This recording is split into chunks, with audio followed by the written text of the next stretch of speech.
Hey guys, आज की video में हम एजेंट्स ऑफ शील्ड सीजन 3 के 13वें एपिसोड के बारे में बात करेंगे, जिसमें हंटर और बॉबी शील्ड से निकल जाएंगे। सो वीडियो को पूरा देख के चैनल को सब्सक्राइब भी जरूर कर देना। और हाँ, अगर आपने इस सीरीज के स्टार्टिंग से वीडियोज नहीं देखे तो डिस्क्रिप्शन बॉक्स की लिंक से देख लेना। साथ में ये वाला एपिसोड थोड़ा पास्ट प्रेजेंट वाला है, लेकिन मैं सीधा सीधा ही समराइज करूंगा। तो चलिए आज की वीडियो को स्टार्ट करते हैं। तो पिछले एपिसोड की एंडिंग में हंटर और बॉबी चुपके से मलिक के प्लेन में घुसे थे। तो इस एपिसोड की शुरुआत में प्लेन रसिया में लैंड होने के बाद वो चुपके से प्लेन से निकल जाते हैं और मलिक वगैरह कहाँ जा रहे हैं उन पे नजर रख के अपने गैजेट से उनकी गाड़ियों को ट्रैक करते हैं। तो प्लेन में उनकी सारी डिटेल्स कोल्सन वगैरह के पास जाती है, जिससे लियो उन्हें बताता है कि आगे मलिक का पावर हाउस है। तो कोल्सन वगैरह उसी के बारे में बात करके यहाँ हंटर एक गाड़ी को रोक लेता है और ड्राइवर को मार देता है। वैसे हमें सीरीज का नाम दिखाया जाता है। उसके बाद हंटर और बॉबी पावर हाउस के पास आके चुपके से देखने लगते हैं। साथ में वो कोल्सन लियो से भी कनेक्ट होके लियो ने पावर हाउस को सैटेलाइट से स्कैन किया होता है। तो वो भी अपनी कंप्यूटर से पावर हाउस को वगैरह देख रहा होता है। तभी कोल्सन हंटर और बॉबी को मलिक इनह्यूमंस की आर्मी बना रहा है। तो वो वहीं पे कुछ प्लानिंग कर रहा होगा, लेकिन तुम लोग रसिया में हो, जिससे कोई भी प्रॉब्लम हुई तो डायरेक्ट वॉर की सिचुएशन हो जाएगी, जिससे तुम्हें वहां पे कोई भी लड़ाई वगैरह नहीं करना है। मैं बैकअप भेज रहा हूँ, ऐसा बोलता है। तो हंटर थोड़ा उदास होता है और वो बॉबी के साथ वेकेशन की बातें करने लगता है। लेकिन तभी उसे पावर हाउस में सोल्जर किसी को ले जाते हुए दिखते, तो वो शॉक होता है, जिससे बॉबी भी देखने लगती है। तभी वहां पे रशियन सोल्जर आते हैं और बॉबी और हंटर को घेर लेते हैं, जिससे हंटर और बॉबी बहाना बना के उन्हें मार देते हैं। तभी एक सोल्जर के सैटेलाइट फोन पे कैबिनेट मिनिस्टर आने की खबर मिलती है। तो बॉबी शॉक होती है और फिर वहां पे मे, स्काई और मैक वगैरह आता है। तो बॉबी और हंटर प्लेन में जाके मे को भी पावर हाउस में रशियन कैबिनेट मिनिस्टर आने की बात बताती है। तो मे भी शॉक होती है। साथ में मलिक के साथ पेट्रो भी होता है। तो उन्हें डाउट आने लगता है कि वो लोग इनह्यूमंस के लिए सेंचुरी स्टेट की प्लानिंग बना रहे हैं। तो वहां पे इनह्यूमंस भी हो सकते हैं, जिससे मैं बॉबी, स्काई और मैक को पावर हाउस में एक साइड और खुद हंटर के साथ दूसरे साइड जाने का प्लान बनाती है और सबको एक बार फिर से याद दिलाती है कि वहां पे कुछ भी गड़बड़ नहीं करनी है और अपनी लो प्रोफाइल बना के रखनी है। मतलब अगर पकड़े जाए तो शील्ड का वगैरह बिल्कुल भी नाम नहीं लेना है, ऐसा बताती है। और फिर वो चुपके से पावर हाउस में घुसते हैं। तो वहां पे सोल्जर से छुपते छुपते मे और हंटर अंदर जा रहे होते हैं। तो उन्हें रशियन प्राइम मिनिस्टर के पर्सनल आदमी यूरी की डेड बॉडी दिखती है, जिससे मैं थोड़ी शॉक होती है और वो वहीं पे रुक के नजर रखने लगते हैं। वहीं पे मैक, बॉबी और स्काई वहां के कंप्यूटर रूम में घुस के वहां के सोल्जर्स को मार देते हैं और स्काई कंप्यूटर पे बैठ के सब सीसीटीवी वगैरह देखने लगती है। तो वहां पे उसे मलिक और पेट्रो दिखते हैं, जिसे बॉबी रशियन सोल्जर के कपड़े पहन के वो मलिक और पेट्रो पे नजर रखने जाती है और वहां पे अपने गैजेट भी लगा देती है। तो यहाँ प्लेन में बैठे लियो, कोल्सन को वगैरह वहां का सारा नजारा दिखने लगता है। तो वहां पे पेट्रो मलिक को अपना सेंचुरी स्टेट बनाने का प्लान बता के प्राइम मिनिस्टर इनह्यूमन के सेंचुरी स्टेट के लिए राजी नहीं है, जिससे उसने प्रोजेक्ट बंद करने के लिए अपने वफादार यूरी को भेजा था। लेकिन वो जनरल एंड्रोविच के हाथ से मारा गया, क्योंकि जनरल खुद इनह्यूमन है, ऐसा बताता है और उससे सेंचुरी स्टेट के लिए हेल्प मांगने लगता है। तो मलिक कुछ सोच के इनडायरेक्टली पीएम को मारने की बातें करने लगता है और इनह्यूमंस की वजह से हमें फायदा होगा, हमें उनके साथ अलाइनमेंट करना चाहिए, ऐसा बोलता है। और पेट्रो, मलिक वगैरह वहां से जाने लगते हैं। लेकिन प्लेन में कोल्सन वगैरह को भी मलिक का प्लान समझ जाता है और उन्हें भी पता चलता है कि जनरल खुद इनह्यूमन है, जिससे वो भी शॉक होते हैं और मलिक वगैरह जाते हुए दिखता है। तो वो मे को खबर करता है, जिससे मे और हंटर थोड़ी शील्ड के बारे में बात करके वो भी जाने लगते हैं। वहीं पे बॉबी मलिक वगैरह के पीछे ही जा रही होती है, लेकिन तभी एक सोल्जर उसे रोक लेता है। तो बॉबी उसे मारने लगती है, जिससे मलिक वगैरह चला जाता है और दरवाजा बंद हो जाता है। तो बॉबी तुरंत स्काई को बताती है, जिससे स्काई दरवाजा हैक करके खोल देती है। तो बॉबी मलिक के पीछे जाने लगती है, लेकिन उसके पीछे जनरल की परछाई होती है। वहीं पे मलिक वगैरह बाहर निकलता है। तो हंटर और मे उसी पे नजर रखे होते हैं। साथ में मे स्काई को जनरल के बारे में पूछने लगती है। तो मैक सीसीटीवी में जनरल को देखने लगता है, जिससे उसे जनरल की परछाई में कुछ गड़बड़ लगती है। तो वो शॉक होके वो स्काई को बताता है और सीसीटीवी की रिकॉर्डिंग देखने लगते हैं। तो वो भी शॉक होके समझ जाते हैं कि वहां पे इनह्यूमन है।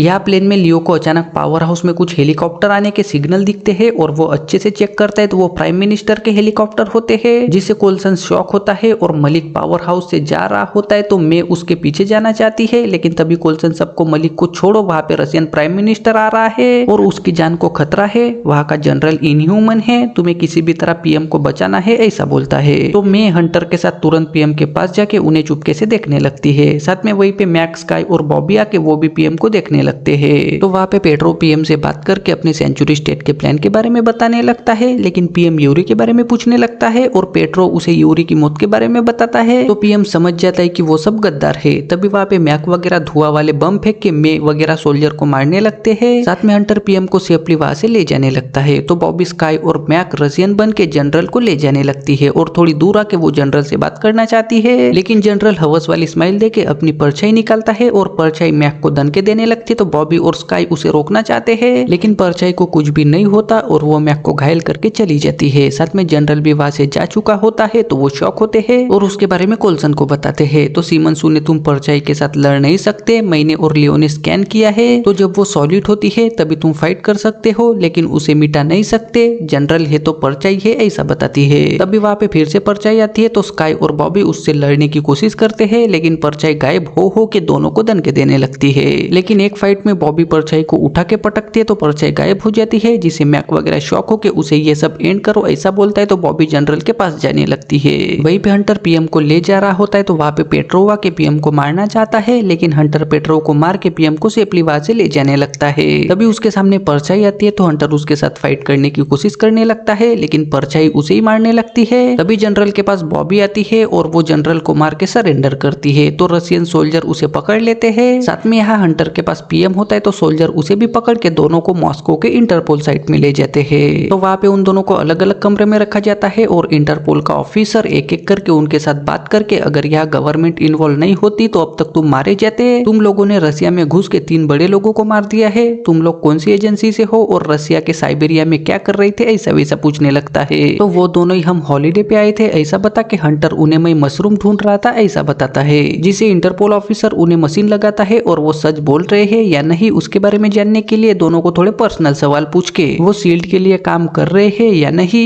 वो सच में टूरिस्ट है या नहीं, वही सारे सवाल पूछने लगता है। तो बॉबी हम पहले शील्ड के एजेंट थे, लेकिन वो एजेंसी बंद हो गई है, हंटर और मेरी शादी हो गई थी, ऐसे आंसर देती है, जो कि मशीन में सब सच दिखाता है। लेकिन ऑफिसर को फिर भी यकीन नहीं होता और उसे लगता है कि वो शील्ड के लिए अभी भी काम कर रहे हैं, जिससे वो बॉबी को एक लाश की फोटो दिखा के इसे तुमने मारा है क्या ऐसा पूछता है, और बॉबी ना बोलती है तो ऑफिसर फिर इसे हंटर ने मारा होगा, उसने भी अपना आंसर दे दिया है ऐसा बताता है। तो बॉबी टेंशन में आके हंटर से मिलना चाहती है। साथ में ऑफिसर हंटर को भी सेम वही पिक दिखा के उसे भी वैसे ही फंसाता है, तो वो भी टेंशन में आने लगता है। और फिर इंटरपोल वाले हंटर को बॉबी के पास लाते हैं, तो वो दोनों एक दूसरे को देख के खुश और इमोशनल होने लगते हैं, लेकिन उन दोनों को पक्का यकीन होता है कि अब वो नहीं बचेंगे।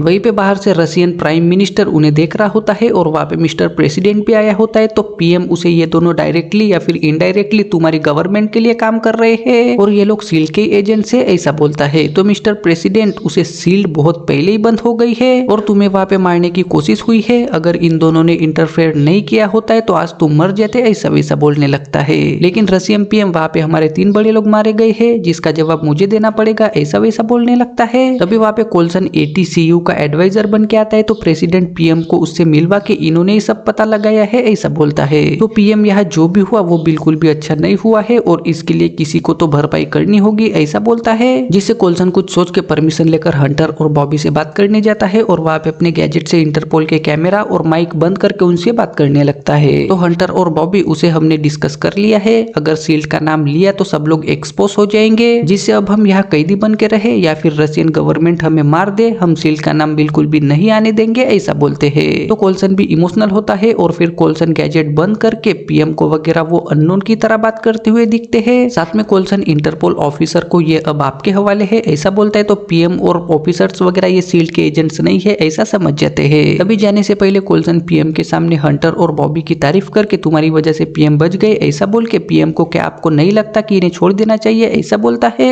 तो पीएम हवस वाली स्माइल देके चला जाता है और फिर कोल्सन भी वापस अपने प्लेन में आता है और वापस स्काई मैक को वगैरह हंटर और बॉबी फ्री है, लेकिन अब वो शील्ड के एजेंट नहीं रहेंगे, उन्होंने सब कुछ हमारे लिए और शील्ड के लिए किया ऐसा बताता है। तो सब लोग बहुत उदास होते हैं। उसके बाद हंटर और बॉबी को छोड़ दिया जाता है, तो वो उदास होकर पैक मारने जाते हैं, तो वहाँ पे उसके ऊपर इंटरपोल वाले नजर रखे होते हैं, लेकिन उसी बार में स्काई कोल्सन मैक वगैरह सब लोग अलग अलग होके आते हैं और वो किसी को भी शक ना हो इसलिए अलग अलग बैठ के हंटर और बॉबी को गुड बाय पैक भेजते हैं, जिससे हंटर और बॉबी इमोशनल होके पैक मारते हैं और फिर कोल्सन वगैरह सब उदास होके एक एक करके वहां से चले जाते हैं। वैसे हमें शील्ड का लोगो दिखाया जाता है। उसके बाद पोस्ट क्रेडिट सीन में मलिक जंगल के अपने घर में बंदूक से पंछी मारने की प्रैक्टिस कर रहा होता है, तो वहीं पे उसकी बेटी स्टेफनी भी आती है और वो उसके साथ थोड़ी शील्ड और कोल्सन के बारे में बात करके किसी से मिलने की बात करती है। शायद वो ह्यू से, मतलब मुझे लगता है कि वो ह्यू से मिलने की बात कर रही होगी, तो मिलने की बात करके वो दुनिया को बदलना चाहता है ऐसा बोलती है और वो भी पंछी मारने की प्रैक्टिस करने लगती है। वैसे ही 13वां एपिसोड खत्म हो जाता है।